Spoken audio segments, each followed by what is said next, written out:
They say the strongest storms arrive without warning, but the truth is, sometimes the warnings are there all along, you just don't want to see them. That's what Dalton realized the moment thunder cracked across the sky and Arya vanished into the dark that it started at dusk. The storm rolled in fast, lightning splitting the clouds open like they were stitched too tightly. Wind whipped across the ranch, rattling fences and sending dust spiraling into the air. Dalton was used to storms, he lived his life inside them. But something about this one felt different, restless, alive, almost angry. Arya had been out repairing a broken fence line far from the main house. She insisted on doing it alone. Dalton offered help, twice, and both times she turned him down with a glare that said she would rather die than accept his assistance. Normally, Dalton let her stubbornness be.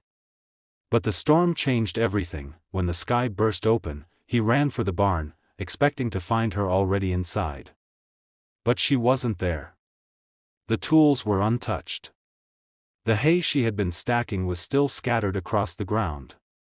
Her jacket hung on a hook, soaked from dripping roof leaks. His chest tightened. Arya. Only wind answered that. He grabbed his lantern and sprinted toward the far fields. Rain hit the ground so hard it felt like shards. The mud sucked at his boots, each step heavier than the last. He cursed under his breath, not at her, but at himself. At his pride.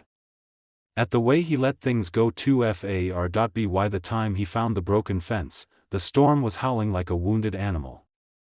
And there, collapsed beside the post she had been fixing, was Arya, soaked, breathless, her ankle pinned under a fallen beam. Arya. Dalton dropped to his knees, lifting the beam with shaking hands. She gasped, not from pain but from fury. I told you, she rasped, shivering, I won't be controlled. Dalton ignored the sting in her words. You're hurt. Let me help. No. Lightning flashed, illuminating her face, pale, determined, terrified. She didn't fear the storm. She feared losing herself. Dalton leaned closer, voice softening. This isn't about obedience anymore. It's about keeping you alive. Something in Arya's expression cracked. She didn't trust him, not yet, but the storm was too strong, and she was too weak to fight it. When Dalton lifted her into his arms, she didn't push him away. He carried her back to the ranch house, each step heavy with guilt. He had seen too much loss in his life to let it happen again. Not to her. Not when she had already survived more than most adults twice her age. Inside, he wrapped her in blankets, lit a fire, and treated her injury as best as he could. She watched him silently, eyes unreadable. The room filled with crackling flames and the scent of rain-soaked earth. Finally, she spoke. Why do you care? Dalton froze. No one had asked him that in years. Maybe ever. Because, he said slowly, you remind me of someone I failed. Arya blinked. Your daughter? He stiffened. She had guessed it, and he hated how easily she saw through him. She died young, he admitted. And I didn't protect her. I thought being strict meant being strong. I was wrong. Arya breathed out, her anger softening like wet clay. I'm not her. I know, he said. But that doesn't mean I should repeat my mistakes. Silence settled, this time not heavy but healing. Over the next days, Dalton changed, not because Arya demanded it, but because he finally listened. He stopped giving her orders. He asked. And every time she said no, he accepted it. He learned to meet her strength with respect, not authority. And she, slowly, cautiously, allowed him into her circle of trust. The community saw the shift. Rumors spread, but Arya ignored them. She had bigger battles to fight, within herself, within her people, within the world that constantly doubted her worth. When the rain finally stopped and the land smelled of new beginnings, Arya walked to Dalton's door, on her own terms this time. She placed the same $2 he had given her back on the table. This isn't a debt anymore, she said. It's a choice. Dalton stared at the money, at the girl who was no longer afraid to stand tall. What choice? The choice to stay, she answered, and to work as equals. Not as a girl you tried to control. But as someone who believes this ranch, and maybe you, deserve better. Dalton's throat tightened. And if I fail again? Arya smiled, not a gentle smile, but a fierce one. Then I'll remind you. And I'll fight you. But I'll stay. Because even storms can teach the land to grow again. And just like that, the ranch that once echoed with stubbornness and solitude became a place of rebuilding, of second chances, of unlikely partnerships, of two people who were stronger not despite their differences, but because of them. Arya didn't bow. Dalton didn't command, they learned, they respected, they grew, and the message they left behind was one that echoed far beyond their fields. Strength isn't in obedience, strength is in standing your ground, even when the world tries to buy your silence. They would talk about this moment for years, the moment a girl barely 16 stood in a dusty ranch house, eyes blazing like she carried the whole weight of her ancestors behind them, and told a man twice her age, "You'll regret this. I won't obey." What she didn't know was that those 8 words were about to change both their lives forever. The sun was melting into the horizon that evening, painting the New Mexican sky with streaks of fire, as if nature itself sensed the coming storm. Arya stood barefoot on the wooden floor, her braids messy from running, dust clinging to her ankles. She wasn't supposed to be here, not alone, not in the house of a rancher whose reputation stretched farther than his cattle. But she was here because she had no choice, at least, that's what everyone kept telling her. The rancher, Dalton Graves, slid the crumpled bills across the table. $2. The same amount he paid for a day's work hauling hay, the same amount he paid for a broken tool, the same amount he now offered for her freedom, or rather, the illusion of it. Arya stared at the money as if it were a piece of rotten meat.